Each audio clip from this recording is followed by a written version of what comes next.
Olá, eu espero que todos estejam bem. É com bastante alegria e satisfação que nós estamos aqui mais essa semana, dando continuidade aos nossos estudos, conhecendo a filosofia espírita através do Livro dos Espíritos. Nós estamos na parte segunda do mundo espírita ou mundo dos espíritos. No capítulo 4, estamos falando da pluralidade das existências. O tema hoje é parentesco, filiação. A questão 203, Kardec faz a seguinte pergunta: transmitem os pais aos filhos uma parcela de suas almas? Ou se limitam a lhes dar a vida animal, a que mais tarde outra alma vem adicionar a vida moral? E eles respondem assim: dão-lhes apenas a vida animal, pois que a alma é indivisível. Um pai obtuso pode ter filhos inteligentes e vice-versa. E essa foi a resposta dos espíritos para Kardec. Vamos aqui aproveitar o comentário do espírito Miramês sobre essa questão com o nome de indivisibilidade. Ele diz o seguinte: os pais não transmitem aos filhos parte das suas almas, pois a alma é indivisível, somente fornece meios para que os corpos se organizem. Tudo é feito por Deus, que criou as leis para tais operações. O corpo humano, na verdade, é a maravilha das maravilhas, em se tratando das coisas da terra. Tudo é obra de Deus. Os agentes da verdade, como co-criadores, sob as bênçãos do Senhor, criaram o corpo físico, de sorte a esse obedecedor o progresso pela sua própria função. O espírito não se divide, como pregam muitos espiritualistas. Ele somente anima, quando reencarnado um corpo, e não vários corpos materiais. As variedades de corpos, como já falamos, são sutis, integrando vários estágios da personalidade, para que o espírito possa se manifestar. São como que agentes ao comando da alma, para que ela possa se manifestar-se com mais desembaraço em todos os rumos que pretender. O sexo é, pois, o instrumento para que a vida material tenha seu princípio, e é no momento da concepção, no encontro do espermatozoide com o óvulo, que a alma se ajusta, dando os primeiros laços para uma missão ou provação, às vezes as duas juntas. A carne é uma escola onde se aprende muito, no teste de cada dia. O que é do corpo nasce do corpo, e o que é do espírito nasce do espírito. Aqui não devemos tentar falar da gênese da alma, por nos faltar entendimento. Também não é tempo, pois ainda nos falta conhecer o corpo humano. Depois do conhecimento deste, é de bom senso que conheçamos os outros corpos espirituais, para então começarmos a estudar os princípios do espírito imortal. O corpo humano, por vezes, tem muitas heranças dos seus ancestrais. No entanto, o espírito não herda do espírito. Ele é luz saída das mãos de Deus. Espíritos não geram espíritos, somente Deus é o Pai de todos e de tudo. Um pai ignorante pode ter filhos sábios, e vice-versa, assim como pode um pai inteligente ter filhos inteligentes. Depende da alma que reencarna por seu intermédio.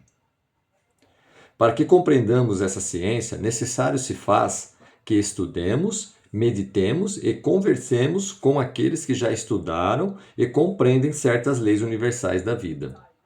Quem não se esforça não aprende. Espírito não gera espírito. Repetimos, o mundo precisa da ciência espiritual e, mais tarde, quando as pessoas estiverem preparadas, as próprias universidades vão ensinar a ciência do espírito, usando professores abalizados com o interesse somente de prestar serviço aos que desejam aprender as leis imortais, que vibram em todo o universo. A doutrina espírita é precursora dessas verdades e será reconhecida como tal no futuro, quando os mestres tiverem a necessidade de buscar nas suas páginas as primeiras lições da vida espiritual. Vamos esperar, orando e trabalhando. Do mundo espiritual para a Terra já partiram muitos desses mestres para operarem no sentido de que a verdade seja colocada em cima da mesa universitária. E assim termina o comentário do Espírito Miramês sobre essa questão 203. Então veja, né? Nós fomos criados por Deus simples e ignorantes. O Espírito, ele provém do Espírito, né? Ou seja, tudo aquilo que o Espírito adquire ao longo do tempo é conhecimento dele, né?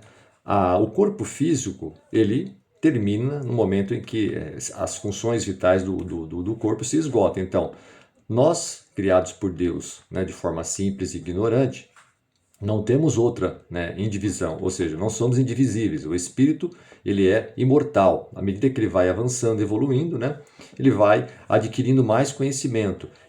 E quando ele não houver mais necessidade de reencarnar num corpo físico, ele sim terá a condição de espírito puro. Mas até lá, ele precisa passar pelas provações, pelas experiências de um corpo físico, que é o corpo humano.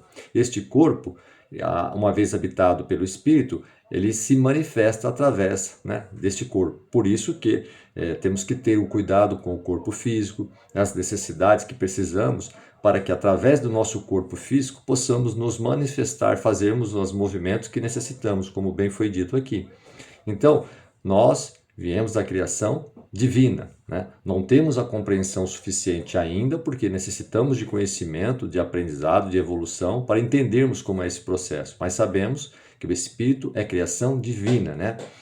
De ordem superior. O corpo, no momento em que nós estamos despertando, né, como foi dito aqui, né, o espermatozoide atinge, né, o óvulo. A partir disso, né, ali o nascimento de uma vida acoplado ao espírito dentro deste corpo, né, desta matéria. Porém, o espírito, ele não depende do corpo, ele é a criação divina, né? Nós precisamos cuidar do corpo quando o espírito está encarnado e ele precisa, obviamente, ter suas funções vitais animadas para que ele possa, né, desempenhar as suas funções orgânicas, né, e, enfim, cumprir com as suas obrigações, né, na reencarnação. Veja, cuidar do corpo, cuidar da sobrevivência, né, cuidar da alimentação, do bem-estar, é necessidade do espírito para que a gente possa continuar a nossa jornada evolutiva.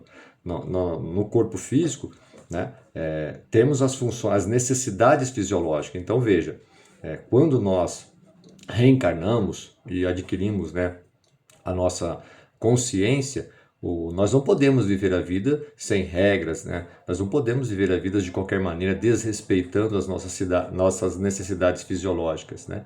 Uma coisa está separada da outra, né? O espírito é criação divina. O corpo, como foi dito aqui, né, quando o espermatozoide atinge um óvulo, então ali você realmente tem ali o despertar da vida. Então, muitas vezes, quando o espírito reencarna numa família, às vezes pode acontecer, né, daquele filho, daquela filha, ter uma aparência muito mais próxima com o pai e com a mãe por causa da questão genética, fisiológica, né?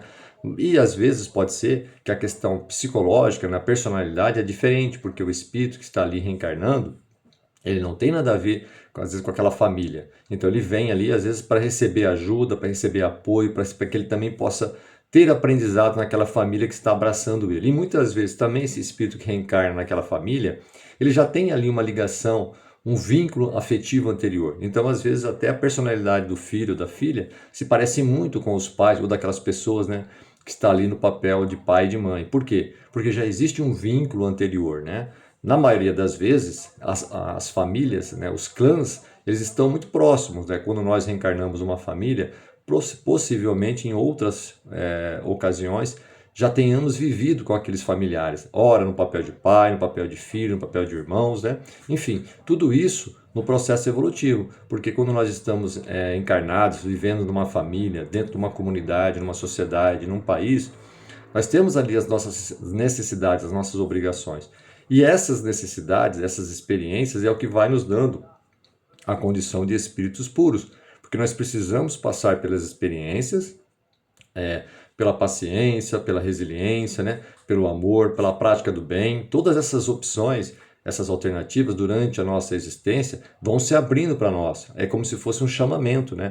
Temos ali as nossas missões, né? Ou as nossas provações de acordo com a programação reencarnatória que cada um de nós temos. Então, por isso que toda oportunidade de melhorar, toda oportunidade de estudar, de avançar, de praticar o bem, pensar no próximo, é uma oportunidade única. Nós não sabemos o tempo que teremos. Então, toda a oportunidade que temos de fazer o bem, de pensar de uma ordem mais universal, nos ajuda a evoluir, né? E quando nós estivermos numa condição melhor, estaremos também, como espíritos, né, vivenciando, né, como se fosse um reconhecimento do nosso próprio mérito, né, em condições, em mundos mais avançados, mais superiores. Então temos que trabalhar com paciência, mas com bastante força, determinação, para que o espírito evolua. E para isso temos que respeitar as questões da matéria, do corpo, né? Agora, o espírito ele vem da divindade, né? Ou seja, a criação de Deus, né? O corpo, como já foi dito aqui, é a questão da matéria apenas, né? Na questão do espermatozoide com o óvulo, e você tem ali a realização, vamos dizer assim, né? O nascimento de um ser que está ocupando um corpo. Mas, né, nós sabemos que o espírito, ele necessita simplesmente dele para continuar a evolução, né? O corpo físico somente quando o espírito está encarnado, né? Como o espírito é imortal, quando cessa a vida orgânica, ele retorna para o mundo espiritual, ele continua a sua jornada, o seu aprendizado, até que uma outra oportunidade apareça para que ele continue evoluindo numa próxima reencarnação, ok? Eu acho que esse tema é muito oportuno, né?